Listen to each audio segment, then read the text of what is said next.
Alright everyone, you want your scooter ready for the season? Well, we're going to discuss about that after this little talk.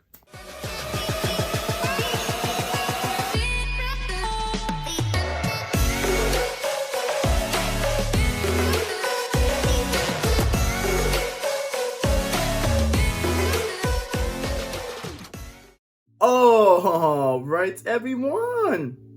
What happened to Friday's vlog? Well, in simple big word is, I worked the entire week. Now, the reason why I'm actually working a lot right now is I'm actually currently trying to save up money for a car, because your boy's gonna need a car for winter time. Because there's no way in heaven I will be biking the winters when it's -20 outside. Not just that, the trails aren't even clear during that time.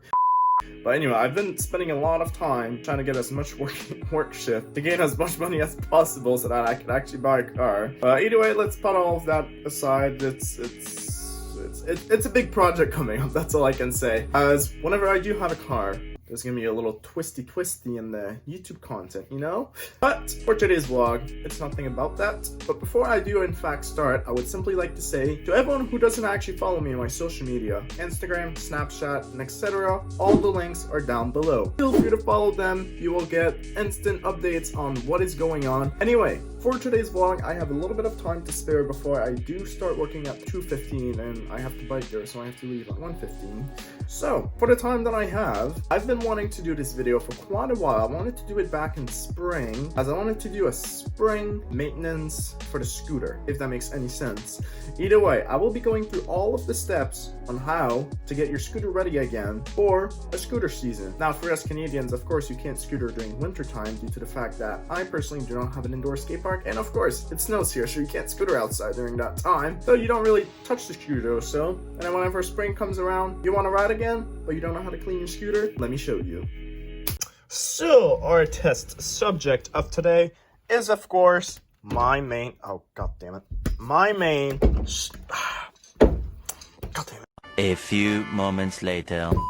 Here you go, my main scooter that I ride every day. Now, first off, we of course need to take this entire scooter apart before we even do anything, so let's get the scooter taken down, everyone. Now, to do your scooter maintenance, you will need a couple of main tools. Now, of course, you will need your beautiful Smexy Allen keys. You will need a 5mm and a 6mm. Now, depending on your scooter parts, you might only need a 5mm, and for other ones, you might only need a 6mm. But for me, I have 5mm bolts, and I have 6mm bolts. Now, in case you do have a front axle that is simply Allen key, of course, you will need 2 Allen keys to unscrew your axle. Now, you will also need some type of wrench or so to take off your nuts and etc. And for the bearings and etc., you will of course need some WD-40 to get rid of the old grease, and some new beautiful Smexy grease to slap on some grease in those bearings. As trust me, whenever you have a new grease in those things, they spin a lot more better and they won't break on you. So pretty much whenever you are taking your scooter down, of course start from the top, take off your bars, and afterwards take apart your compression, take off your front wheel, and then afterwards your back wheel and your brake. Now, if you do want to do a grip tape replacement, of course do that in the process of it, as whenever a new scooter season starts, you want some fresh, beautiful Smexy grip tape. Anyway, let's hop into all of this. I'm going to take it all apart, and afterwards I will go back to explaining where to start.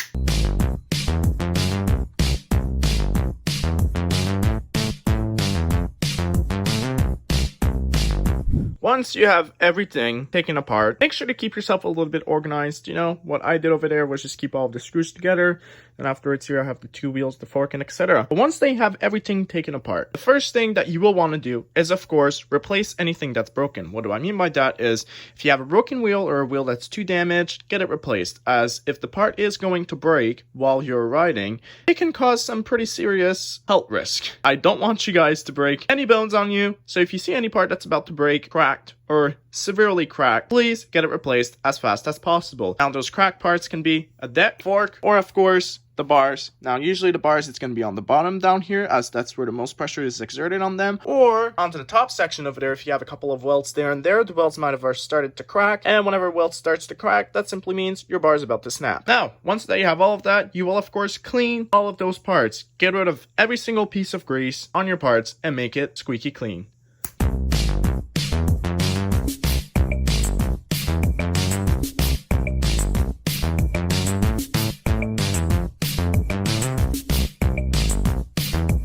Alright, now that you actually have everything apart, it's time to inspect all the parts. Now of course, you've just cleaned them, so now they're all good looking. Now that they're all good looking, you can tell what is damaged or if there's any crack or so. Now the first thing that you do in fact want to start with is simple, bearings.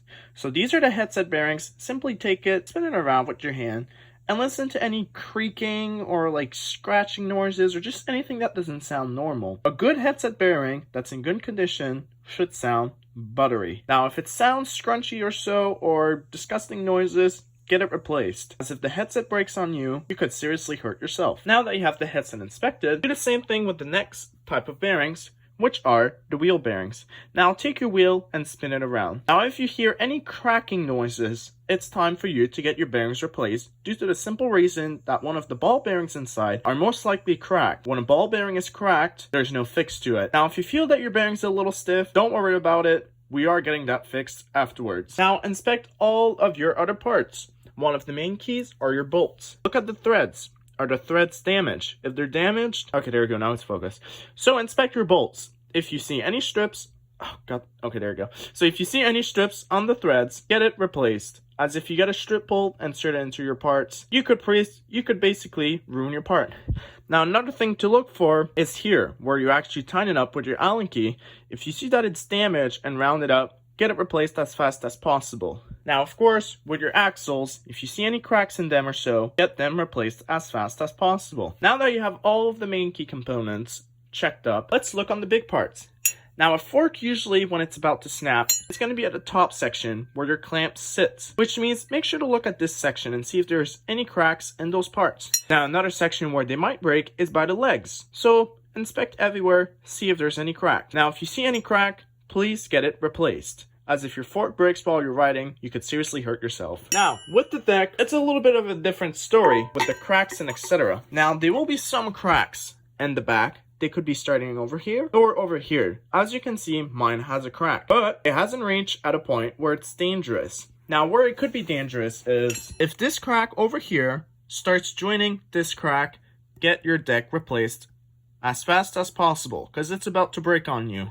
Now, another section that's pretty dangerous is in the front section. Those welds can get weak over time, and if you see any severe crack that looks like it's about to break, please get it replaced. Now, there could be a small crack there. There's still some life left in the deck, but as soon as you realize that the cracks are becoming too big, get it replaced, as if this breaks, you could seriously hurt yourself if you're doing a trick. Now that you have everything inspected, let's move on to the wheel bearings and let's get those fixed. So now, examine both of your wheels. Now, we're gonna get the bearings fixed up if you feel that they're pretty, like, they don't spin so much. But like I said, if your bearings crack when you are rolling them, get them replaced, because that means there's a broken ball bearing inside. But if it's simply that your bearings are stiff and etc., there's a simple solution to fix that. Grab something sharp. Me personally, I will use those like little tacks that you can use to put stuff on the walls. You insert it right over here, and this section right there, get it a little bit down, and then pry up. Now, of course, you might not get it the first try. Just try to get it a little bit more deeper and then pull it out. Now, whenever you have this out, you will see your ball bearings inside. Do the same thing on the other side. Now that you have one wheel completed, let's do the other wheel too. Now that you have both wheels cleaned up, you will see that the inside, oh, well, one of my bearings just fell out. But you will see that the inside of those bearings, there's grease in them. If you see that it's brown or it's dark-ish, that simply means your grease isn't so good anymore. So what you want to do is take some WD-40, spray it in there, spin your wheel around. Afterwards, once you have all of that completed, take a little towel, try to dry up as much WD-40 as you see. Once all the WD-40 is dried up, you will insert some new grease. Now, my turn to do it.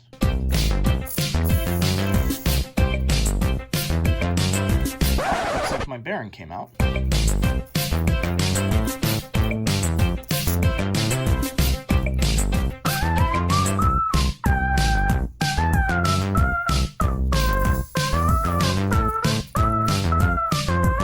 Now that you have all of your wheel cleaned up, it's time to insert the grease into them. So, take out your grease, open up the lid. Now, this is about to get a little bit messy, so don't be shy, everyone. You will get your hands dirty. So, take your finger, wipe it around. Get a small little smudge. Get a small little fudge as big as that. Take your wheel, smudge it right in there so that it gets into the ball bearing. And then spread it apart. Now, don't be shy to put a lot of grease. The more grease you put in, the better it is, because any excess grease is going to come out whenever you are going to ride.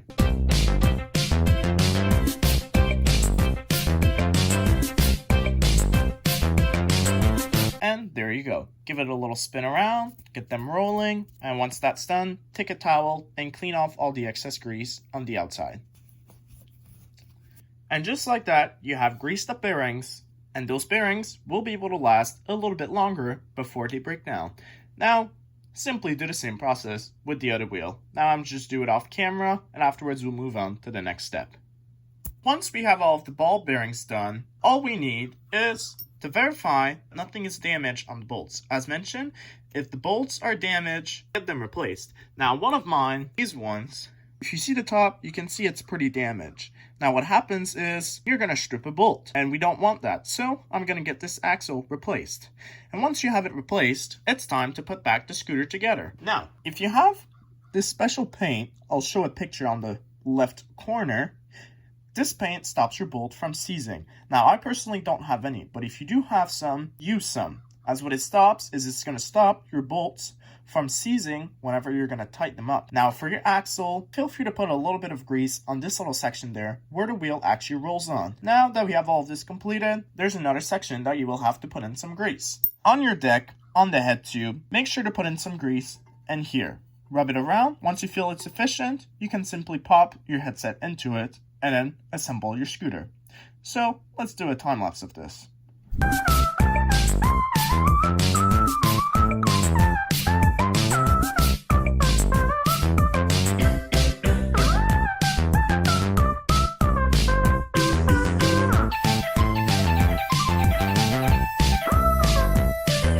And just like that, you got yourself a scooter ready for the season. Now, if there's one last thing you'd want to check is your grips. If your grips become worn and torn apart, of course, get them replaced as fast as possible. Who wants to ride a scooter that feels uncomfortable? Am I right? Anyway.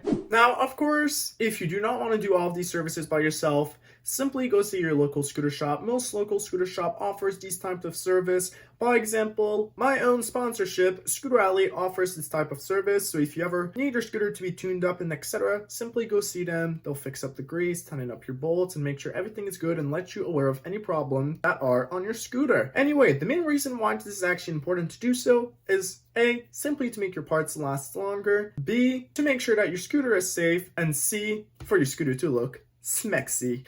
Anyway, thank you so much for everyone who watched this. I hope this helped you. If you have any comments, feel free to drop them down below. I will gladly answer them. Anyway, leave a thumbs up, subscribe right now, turn on post notification bell. I'll see y'all at my next video.